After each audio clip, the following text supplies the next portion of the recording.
Waalaikumsalam warahmatullahi wabarakatuh.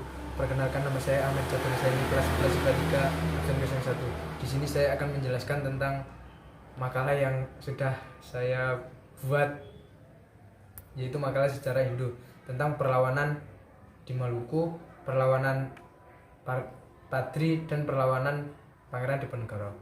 Yang pertama, perlawanan Maluku. Perlawanan Maluku disebabkan atau dikarenakan penduduk Maluku yang ditindas oleh Belanda. Mereka tidak terima dengan penindasan itu. Perlawanan Maluku dipercayakan pimpinannya, yaitu Thomas Matulesi atau Patimura. Ia dipercayakan sebagai pemimpin untuk memberontak kepada kolonial Belanda. Pada tanggal 15 Mei 1817, pasukan Patimura mengadakan penyerbuan ke benteng Duurstede. Dalam penyerangan ini, benteng Duurstede dapat dikuasai oleh pahlawan Patimura. Akan tetapi, berkat siasat Belanda, pada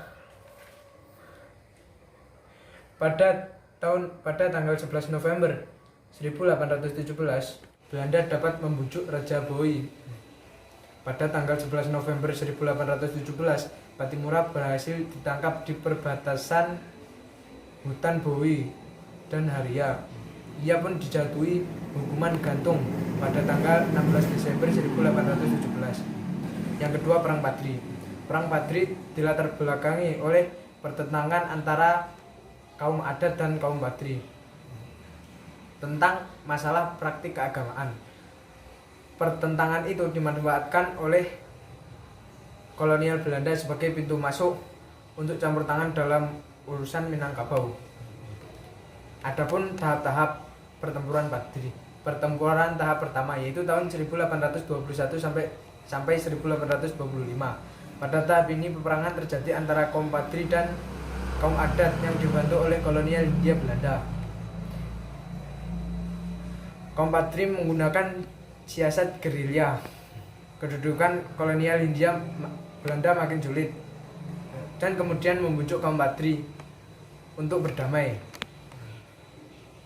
Pertempuran tahap kedua tahun 1830 sampai 1837. Setelah perang Diponegoro selesai, Belanda mulai melanggar perjanjian antara Belanda dan kaum Padri. Perang Padri pun berkobar kembali. Pada perang Padri kali ini, Padri dan kaum adat bersatu melawan kolonial Belanda. Kaum Padri dan kaum adat dipimpin oleh Tuanku Imam Bonjol.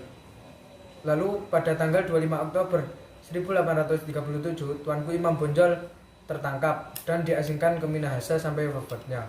Yang ketiga, Perang Diponegoro. Dinamakan Perang Diponegoro karena yang melakukan perlawanan adalah Pangeran Diponegoro. Adapun faktor penyebab Pangeran Diponegoro melawan terhadap kolonial Belanda, faktor umumnya antara lain rakyat tidak puas atas kebijakan kolonial Hindia Belanda. Adapun faktor khusus Perang Diponegoro yaitu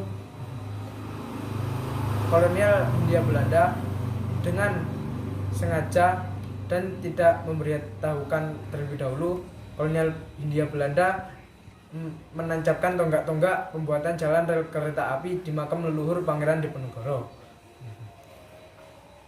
Akhirnya, akibat penolakan tersebut, pada tanggal 20 Juli 1825, pasukan Hindia Belanda menyerbu kediaman Pangeran Diponegoro di Tegalrejo.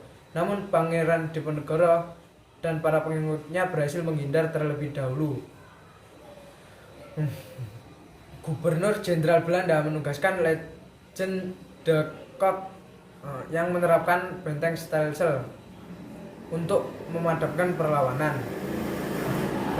Legend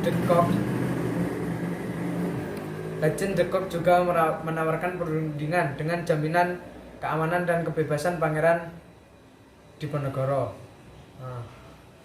Akhirnya Belanda pun mengingkari janjinya dan pada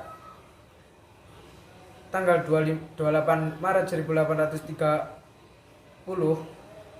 Pangeran Diponegoro pun ditangkap dan ya diasingkan ke Makassar sampai akhir hayatnya pada tanggal 8 Januari tahun 1855.